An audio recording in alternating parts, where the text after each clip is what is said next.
अस्सलाम वालेकुम to all of you. तो साथियों, कैसे आप सब लोग। जैसा कि आपको पता है कि एसएससी जीडी के लिए हमारी जो एमसीक्यू की सीरीज चल रही है एज पर ओल्ड पेपर्स, यानी कि जो प्रीवियस चैप्टर्स में क्वेश्चंस पूछे गए थे वही हम यहाँ पे डिस्कस कर रहे हैं। तो यहाँ पे अगर मैं बात करूं आज की इस वीडियो की, आज हमारा डे 3 रहने वाला है। लेकिन इससे पहले अगर मैं डे 1 की बात करूं जिसमें हमने क्या डिस्कस किया, जो कि 15 दिसंबर 2021 को एग्जाम हुआ था। पहले शिफ्ट में जितने भी क्वेश्चन पूछे गए थे उसमें से जितने भी पॉसिबल हो पाए वो मैंने आपको डे 1 में दिखाए। और डे 2 में हमने क्या किया, इसी एग्जाम में दैट मीन 15 दिसंबर 2021 के सेकंड शिफ्ट में जो क्वेश्चन पूछे गए थे वो हमने डिस्कस करने की कोशिश की। और आज यानी कि डे 3 में हम क्या डिस्कस करने वाले हैं, इसी एग्जाम के दैट मीन 15 दिसंबर 2021 के थर्ड शिफ्ट में जो क्वेश्चंस पूछे गए थे, तो जितने भी पॉसिबल हो पाएंगे तो वो यहां पे हम डिस्कस करने की कोशिश करेंगे। तो वीडियो बहुत ही ज्यादा इंपॉर्टेंट रहेगी, वीडियो को स्किप मत करना, वीडियो को एंड टू एंड जरूर देखना। आज का वीडियो स्टार्ट करने से पहले आपसे मैं एक बात कहना चाहूंगा कि आज का जो वीडियो होगा इसे हम ज्यादा लंबा नहीं खींचेंगे, बस छोटा सा वीडियो होगा आज का। आज के वीडियो में हम केवल 14 क्वेश्चंस करेंगे, लेकिन आपको अपना स्कोर एक्यूरेटली नोट करते जाना है। देखना है कि इन 14 क्वेश्चंस में से आप कितने क्वेश्चन सही कर पाओगे। वीडियो के एंड में कमेंट बॉक्स में अपना स्कोर मेंशन करना ना भूलें। तो चलिए ज्यादा टाइम भी वेस्ट नहीं करेंगे, बढ़ते हम डायरेक्टली अपने पहले क्वेश्चन की तरफ। यहां पे देखिए, where did table tennis originate from. आपको बताना जो टेबल टेनिस है इसका ऑरिजिन कहां से हुआ है, चाइना, इंग्लैंड, इंडिया या जापान। तो यहां पे अगर मैं बात करूं बी पार्ट की, दैट इज इंग्लैंड, इसका राइट आंसर होगा। इसके बाद आ जाते हैं नेक्स्ट क्वेश्चन पे, दैट्स क्वेश्चन नंबर 2। यहां पे देखिए, how much water carried by the Indus river system can India use under the Indus water treaty 1960। यहां पे आपको ये नोट डाउन कर लेना है, जो इंडस वाटर ट्रीटी हुई है 1960 में, तो आपको बताना है कि इस ट्रीटी के मुताबिक इंडिया जो है इंडस रिवर सिस्टम का कितना वाटर यूज कर सकता है, 20%, 15%, 30% या नन ऑफ दीज। तो यहां पे ए पार्ट दैट मीन 20% हमारा राइट आंसर होगा।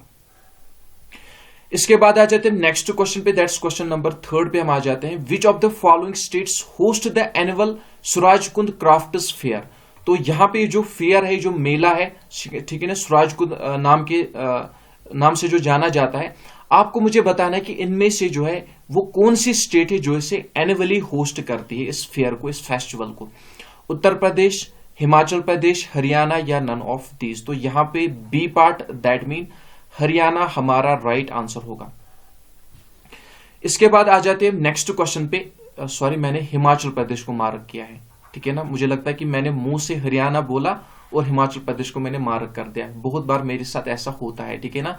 तो सी पार्ट इसका राइट आंसर होगा, हरियाणा इसका राइट आंसर होगा, ठीक है ना। जो फेयर फेस्टिवल है या फेयर या फेस्टिवल कह सकते हो आप, इसे जो है हरियाणा हर साल जो है होस्ट करती है।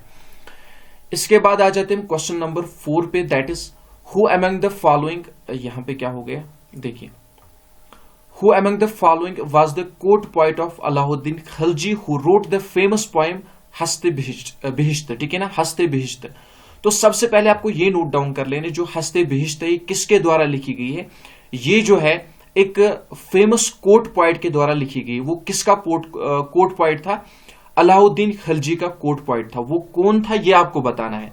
देखिए, अगर मैं इस क्वेश्चन की बात करूं तो ए पार्ट हमारा राइट आंसर होगा, दैट मीन अमीर खुसरो। अब आपको याद क्या रख लेना है, अमीर खुसरो जो थे ये एक फेमस कोर्ट पोएट थे अलाउद्दीन खिलजी के। और ये जो अमीर खुसरो है इसके द्वारा एक फेमस पोएम लिखी गई है हस्ते बिहिश्त, ये आपको याद रख लेना, इंपॉर्टेंट पॉइंट है आपके लिए। इसके बाद आ जाते हैं नेक्स्ट क्वेश्चन पे, that's question number 5। Which among the following method do most Indian house hold use. यहां पे देखिए,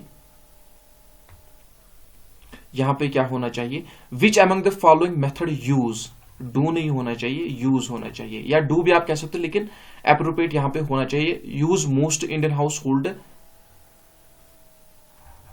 for obtaining safe drinking water. यानी कि आपको बताना है कि इनमें से वो कौन सा मेथड है जो कि कॉमनली इंडियन हाउस होल्ड के द्वारा यूज किया जाता है वाटर को प्योरीफाई करने के लिए या सेफ ड्रिंकिंग वाटर के लिए। वो कौन सा मेथड है, फ्रीजिंग, स्टोरिंग, रिसाइकलिंग या बॉइलिंग।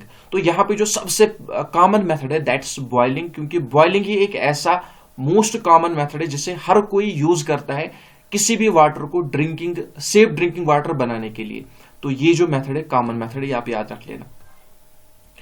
इसके बाद आ जाते हैं नेक्स्ट क्वेश्चन पे, that's question number 6। Which of the following Indian sport shooter won the gold medal in the 10 metre air pistol event 2019? तो किसके द्वारा जो है इंडियन, वो कौन सा इंडियन सपोर्ट शूटर है जिसके द्वारा गोल्ड मेडल जीता गया है in the 10 metre air pistol event 2019 में? तो वो कौन थे? सौरभ चौधरी, हीना सिंधु, आर के माथुर या नन ऑफ दीज? तो यहां पे अगर मैं बात करूं सौरभ चौधरी की, दैट मीन ए पार्ट हमारा राइट आंसर होगा, ये आपको अच्छी तरह से याद रख लेना है। इसके बाद आ जाते हैं नेक्स्ट क्वेश्चन पे, that's question number 7। When carbon dioxide is increase in the atmosphere it leads, आपको बताना है जब कार्बन डाइऑक्साइड की कंसेंट्रेशन एटमॉस्फेयर में ज्यादा हो जाती है तो इससे क्या इफेक्ट होता है? Global warming, air pressure, conservation या रेन? तो यहां पे अगर मैं बात करूं कार्बन डाइऑक्साइड की, जब एटमॉस्फेयर में इसकी कंसेंट्रेशन ज्यादा हो जाती है तो it causes global warming, that mean A part हमारा राइट आंसर होगा। इसके बाद आ जाते हैं नेक्स्ट क्वेश्चन पे, what is the another name of riboflavin? आपको बताना जो राइबोफ्लेविन है इसे और किस नाम से जाना जाता है? Vitamin B2, vitamin A, vitamin B या विटामिन सी? तो यहां पे हमारा राइट आंसर क्या होगा? ए पार्ट हमारा राइट आंसर होगा। इसके बाद आ जाते हैं नेक्स्ट क्वेश्चन पे, that's question number 9। Gandhi ji organised satyagraha at Ahmedabad in the year? तो आपको सबसे पहले नोट डाउन कर लेना है जो सत्याग्रह है ये कहां पे हुई थी? अहमदाबाद में। तो किस साल हुई थी? गांधी जी के द्वारा ये हुई थी। तो किस साल हुई थी ये जो सत्याग्रह ऑर्गेनाइज किया गया था गांधी जी के द्वारा, लेकिन किस साल किया गया था ये आपको बताना है। 1952, 1985, 1919 या 1918? तो यहां पे हमारा राइट आंसर क्या होगा? D part, that is 1918। तो सत्याग्रह के रिगार्डिंग आपको पॉइंट क्या नोट डाउन कर लेना है? इसे ऑर्गेनाइज कहां पे किया गया? अहमदाबाद में। किसके द्वारा? गांधी जी के द्वारा। कब? 1918 में। ये पॉइंट भी याद रख लेना। इसके बाद आ जाते हैं नेक्स्ट क्वेश्चन पे, the Taj Mahal is located in the city of Agra on the banks of which river? आपको बताना है ताजमहल जो कि आगरा में सिचुएटेड है ये किस रिवर के किनारे पर पाया जाता है, देखने को मिलता है? चंबल, गंगा, यमुना या इंडस? तो यहां पे अगर मैं बात करूं यमुना रिवर की, दैट इज सी पार्ट की, अगर मैं बात करूं सी पार्ट हमारा राइट आंसर होगा। तो सबसे पहले आपको याद क्या कर लेना है, अगर मैं ताजमहल की बात करूं तो किसके द्वारा बनवाया गया है? शाहजहां के द्वारा बनवाया गया है। किसके लिए? मुमताज के लिए, मुमताज महल के लिए। तो यहां पे अगर मैं बात करूं तो फिर मुमताज को भी इसी के नाम से मुमताज महल जाने मतलब नाम पड़ा। तो अगर मैं ताजमहल की बात करूं इसकी लोकेशन कहां पे है? आगरा में इसकी लोकेशन है। तो किस रिवर के किनारे पे है? यमुना रिवर के किनारे पे है। ये पॉइंट याद रख लिया। इसके बाद आ जाते हैं नेक्स्ट क्वेश्चन पे, that's question number 11। Who is the author of the book an era of the darkness the British empire in India? तो ये बुक आपको याद रख लेनी है, an era of the darkness the British empire in India. इसके author कौन है वो आपको बताना है। शशि थरूर, मेरा सिंह, अरुण सिंह या नन ऑफ दीज? तो यहां पे अगर मैं बात करूं ए पार्ट की तो ए पार्ट हमारा राइट आंसर होगा। ये आपको अच्छी तरह से याद रख लेना है। इसके बाद आ जाते हैं नेक्स्ट क्वेश्चन पे, that's question number 12। Which of the following agreement between India and Pakistan is also called Nehru Liaquat agreement?